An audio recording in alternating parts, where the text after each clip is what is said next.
We're men of our word, ladies and gentlemen. We don't break embargoes for nothing, just balls. We just break balls. What's up, everybody? Welcome to A Conversation with Colin. I'm Greg, and this is my roommate, Colin. Now, sometimes Colin says crazy stuff, so thanks for your support on Patreon. We're back for one final season where I'll reach into my random topic pile, pull one out, toss it at him, and we'll talk it out for your amusement. If you like that, like this video, subscribe to our channel, support us on Patreon so we can make more crazy videos like this, and share us with your friends. Colin, are you ready? Yes. Today's topic is review embargoes, immoral or not, unfair to the consumer. This was submitted by @Tundi_HTK. Colin. Yeah. We worked at IGN for about 8 years. Yes. We had a slew of review embargoes while we were there. Many a review embargo. It's one of those things where for us, the word embargo makes so much sense. For the viewer at home, if you don't know, embargoes are basically like you can't write or talk about this until this date, this time. Right. Thoughts? No, I think that's fine. It makes sense that a company would give you early access to something, Sure. and in return they ask that you simply don't talk about it until X date. Yeah. There are two exceptions, of course. One is if the embargo falls at a time or date after the product's readily Sure. available. We don't even, at IGN, we didn't even follow those embargoes. Yeah.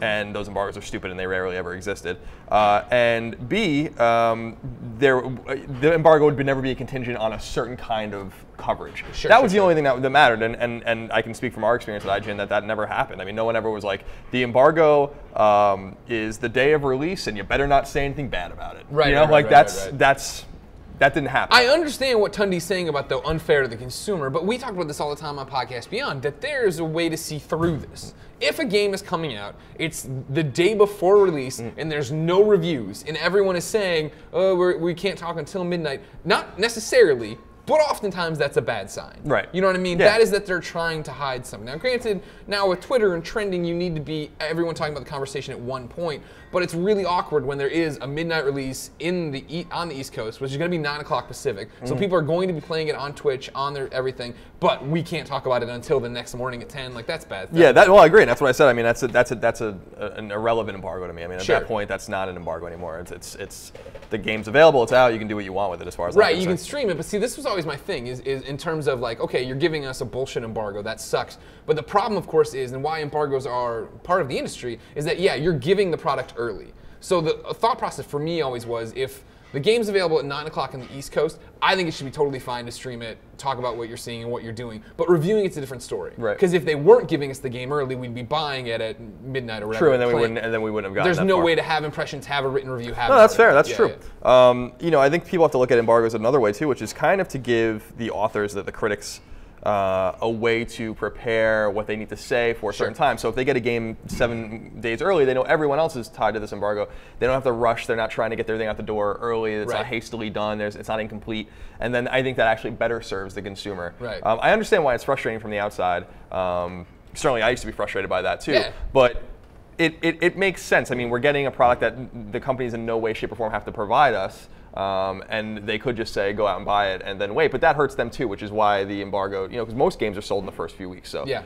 Vast majority of a new game, copies are sold within a week or two, or a month at the most. So, this benefits, I think, the consumer in the sense that they have a complete look at the product. And we've missed embargoes at IGN many times. Sure. Game comes late. Right. Like, I never, I would always do my best to hit an embargo. I think I always would hit my embargoes. Yeah. But there have been times where I'm like, what was a good example? Like NHL a couple of years ago, that came out, and we couldn't play it online in a satisfactory way. So I was like, I'm not going to hit the embargo. Like, we can't give the people a full look at the product. So the embargo is like that, not this hard and fast thing where we have to hit it, and we must, it's there to say, like, you can hit it as of this point. Yeah, I mean, my favorite part about what you just said, right, is of course the unspoken nuclear arms agreement of like, everyone has this embargo, but everyone's fingers on the button. So if Kotaku breaks it, or if games, then you're ready to launch yours as well, or have a frantic conversation with PR of like, hey, this is happening, it's out there now, what do we do? That's always the one downside to an embargo, especially when you're talking about international things.